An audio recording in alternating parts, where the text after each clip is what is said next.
So our next speaker is Paul Zong from Massachusetts Institute of Technology.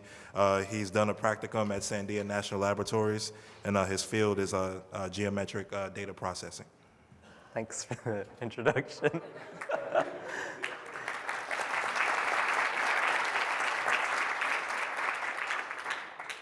Yeah, so I do all sorts of computational geometry tasks, mostly from the perspective of computer graphics, and the project I'll be presenting today is on hexahedral meshes. And the goal is primarily to take meshes like the one on the bottom left and convert them into meshes like the one on the bottom right. And I'll try to motivate why you might want to do this operation and how you can perform it as well. So the structure of the talk will be as follows. First, I'll give some background about hex meshes, including some definitions of the more interesting topological features inside of them. I'll talk about the primary operation by which we can remove or simplify some of these structures. That'll lead to our main theoretical result, which is sort of an extension of this to all hexahedral meshes. And we'll apply that to a couple meshes to show that this is feasible and conclude with some takeaways. So to begin with some background about hex meshes, I think some of you probably use these. They are essentially volumetric decompositions of a domain into a bunch of hexahedral elements. And a hexahedron is a fancy way of saying slightly distorted cube. And often we want as cubical of a hex as possible. So if you imagine the perfect cube or a voxelization, that's sort of the ideal. However, in order to get good boundary alignment to the volumetric domain, we always have to compromise. And so there's a trade-off there. And if you had a hexahedral mesh, what you could do with it is run something like a nonlinear elasticity simulation or solve whatever PDE or do a fluid sim. All of that would require you to have a mesh of the domain first. And so some of the really interesting features within a hexahedral mesh are the singularities. And so within a hex mesh, an edge that's adjacent to 4 hexes is considered regular. That's sort of the ideal setting. But if it's adjacent to 3 or 5 or 6 or more hexes, that would be considered singular. And a really key property of these singular edges is that they have to continue through the mesh. They can't just stop abruptly or appear and disappear in the middle of the mesh. And so if we look at an example of a hex mesh of a sphere, we can see on the boundary there's a valence 3 singularity, which means we're guaranteed that singularity extends into the interior of the mesh and forms this complicated structure inside of it. And we can see that these singular curves sort of collide at multiple points, these black vertices. And so if we zoom into what those are, they would look something like this. And these are singular nodes. And these are really complicated sort of regions within the mesh where the nice regular structure sort of breaks down. And they're kind of fun to look at, but they have some undesirable effects on later computation. And so some previous work has enumerated all possible types of singular nodes within a hex mesh. And so if you restrict the curve types to valence 3, 4, and 5, and so within that restriction, these are all 10 singular nodes you might find within your hex mesh. And within these 10 from previous enumeration, we're going to immediately remove these 2 because these are actually, I wouldn't consider them singular nodes. They are just extensions of the singular curve through the rest of the volume. But the remaining 8, they're sort of complicated structures, and they're essentially where singular curves collide. And so with that set of definitions, singular curves, singular nodes, I'm going to pose a very sort of general and abstract question. What would you consider to be a good hex mesh of a sphere? And that's essentially the answer is, of course, it depends on what you want to do with the mesh afterwards.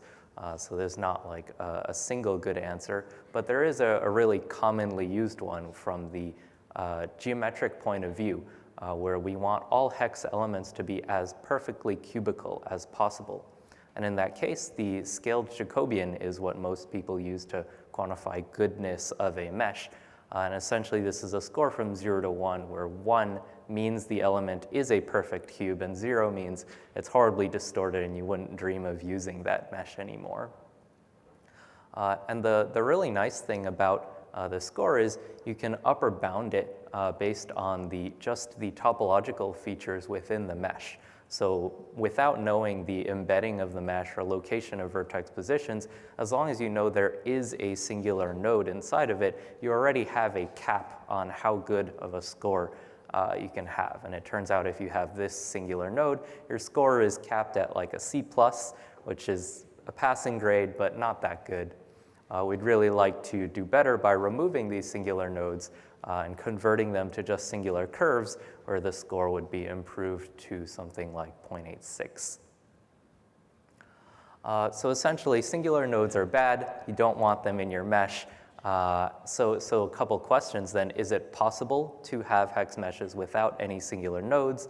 And if it is possible, well, it is possible. If it is possible, do you have to rebuild the entire mesh, or can you do some sort of iterative processing on it to remove these nodes? And so to present how to remove singular nodes from your hex mesh, I want to give the following sort of intuitive picture of singular nodes. If you imagine two shoelaces pulled tightly against each other, there's sort of a collision point because shoelaces can't pass through each other.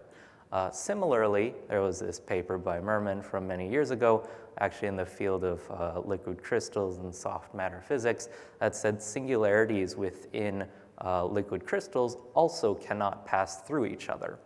And the same exact thing applies to hex mesh singular curves. They cannot pass through each other.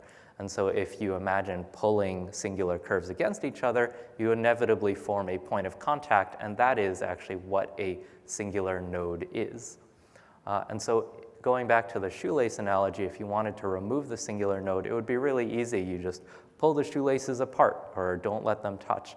And I'm going to rephrase that slightly differently. In the case of a hex mesh, what we want to do is insert space between the singular curves using what's known as a sheet inflation operation. So we're going to take a set of quadrilateral faces that sort of cut through the singularity and blow it up or insert space into it like a balloon. So let's just take a look at what that would look like within a mesh. All right, so frame by frame. So we start with our singular node, and in this case, we define a sheet of interest that cuts through the singular node, and we perform the sheet inflation operation, which is to insert a bunch of space between the singular nodes, thereby separating the singular curves from each other, and now the node has disappeared. We can do this with all sorts of singular nodes. Here's two more of the relatively simple types. Again, the process is pretty much identical. We define the sheet of interest that cuts through the singular node. We insert space into it, doing the sheet inflation operation, and then the singular node is removed. Here's one of the node types that was a little more complicated or posed a bit more of a challenge, the 133 type. It has 4 singular edges emanating from its node, and so you might think I can do a single sheet inflation and separate it into 2 curves. Turns out this visualization of it is a bit deceptive. The decomposition of this ultimately takes 2 sheet inflations and decomposes it into 3 singular curves. So it's not entirely reliable to do a counting argument where you say, take the number of edges coming out of it, divide that by 2, that's how many curves I need to break it into. It's a little more complicated. And so one of the really interesting things about this node is the first sheet inflation actually introduces more singularities. So in order to get to our final result with no singular nodes, we actually have to hit an intermediate state of more singular curves. Another interesting way to frame this is to say that this singular node is a combination of a simpler singular node with another singular curve. And this is not meant to be like vector addition. This is more like a schematic addition. So let's just speed run through the last 4 of the restricted singular type nodes. Okay, the videos are a bit slow, but if you let this play out, essentially it's the same operation, a bunch of sheet inflations, which will eventually remove the singular node. So all of those 10 that I showed at the beginning are decomposable into singular curves, but what about valence 6 singular curves or higher? Turns out if you allow valence 6, the number of singular nodes blows up to infinity. It's unbounded. There's a bunch of unique configurations, there's reflections, and there's all sorts of complicated ways to glue them together into horribly complicated shapes. So what about that?